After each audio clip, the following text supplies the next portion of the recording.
ang definisyon nitong pyroclastic density currents, sir? Well, ang unang tawag dyan noong unang panahon ay pyroclastic flow. Ito po ay mga pagkilos pababa, paggulong ng abo at bato na may kasamang gas sa dalisdis ng isang bulkan. Kadalasan po, ang mga pyroclastic density current o pyroclastic flow ay sanhi ng pag-itsa ng malakas na pagsabog ng bulkan at mabagsak ito sa dalisdis, yung mga abo at bato.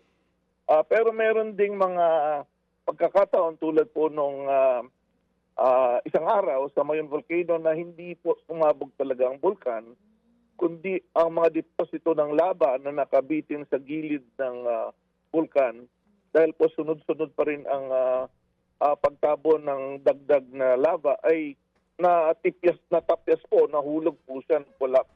At ito po ay tinatawag nating lava-fed, lava collapse-fed pyroclastic density current. Sa mga Ilocano, ang tawag nila doon ay usmon. Opo. Nung panahon po, kasi nung panahon ng pinatubo, Direktor, parang hindi ho natin narinig itong gantong uri ng klasifikasyon. Although dati, meron na hong pyroclastic materials kung tawagin. So, Tama po. Go ahead, Direktor. Tama ka, Kated, kasi nung unang panahon, ang mga volcanologists, ang tawag lang natin dyan ay pyroclastic flow.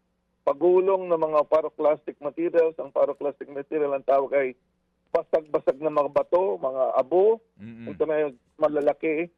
Pero binago po kasi sa international community, volcanological community, ang terminolohiya. So yung pyroclastic flow po, isa lang yan sa tipo ng pyroclastic density current. Ito po yung mga gumugulong ng mabilis. Yung isa pang tinatawag na pyroclastic density current minsan yung base surge, no? Ito ay pahalang naman o horizontal ang pagsabog. Kaya tama ang pagkatandaan nyo, hindi ginagamit yung terminolohiyang pyroclastic density current nung panahon pinatubo. Opo. Kasi nga po over the weekend may misconception na pumutok, sumabog yung bulkan, kaya po sa mga visuals nito parang may abo nga na napakalawak ng kanyang coverage. So sir, ito pong pangyayaring ito ay maaari din pong mangyari sa Taal Volcano halimbawa o maging sa Canlaon? Opo, pero ang mekanismo ng nangyayari sa Canlaon, dahil po mainly pagsabog lang, iniitsa ang mga deposito pataas, siyempre babagsak din naman galing sa area yon, gugulong siya.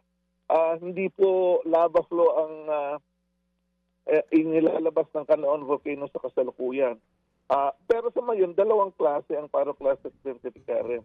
Una, pag sumabog ng pataas, vertical, may explosion po talaga yon. O di kaya ay pagbagsak ng lava o pagtapyas ng lava na nasa distance ng bulkan. Sa Taal po ba, ano po ang kanyang characteristics po naman kumpara dito po sa Mayon?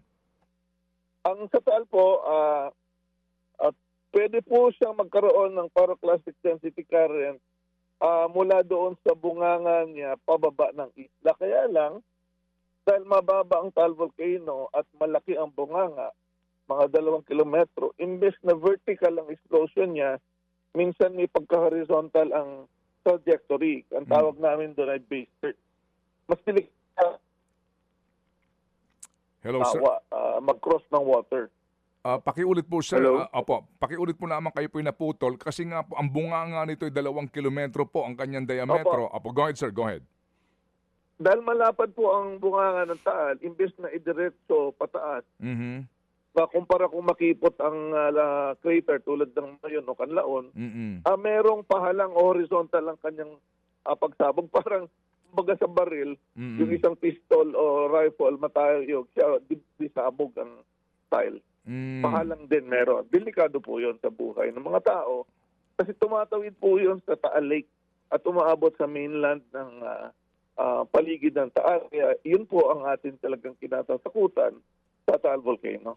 Mga kapatid, patuloy po kayong tumutok sa 105.9 True FM para sa totoong balita, impormasyon, music and entertainment. Mag-subscribe sa aming YouTube channel at podcast at sundan nyo kami sa Facebook, Instagram, X at TikTok sa True Network PH. Bisitahin din po ang aming official website, truefm.ph. At panoorin din kami sa True TV Signal, Channel 19. Kami po ang 105.9 True FM. Laging true sa'yo, kapatid. Tayo sa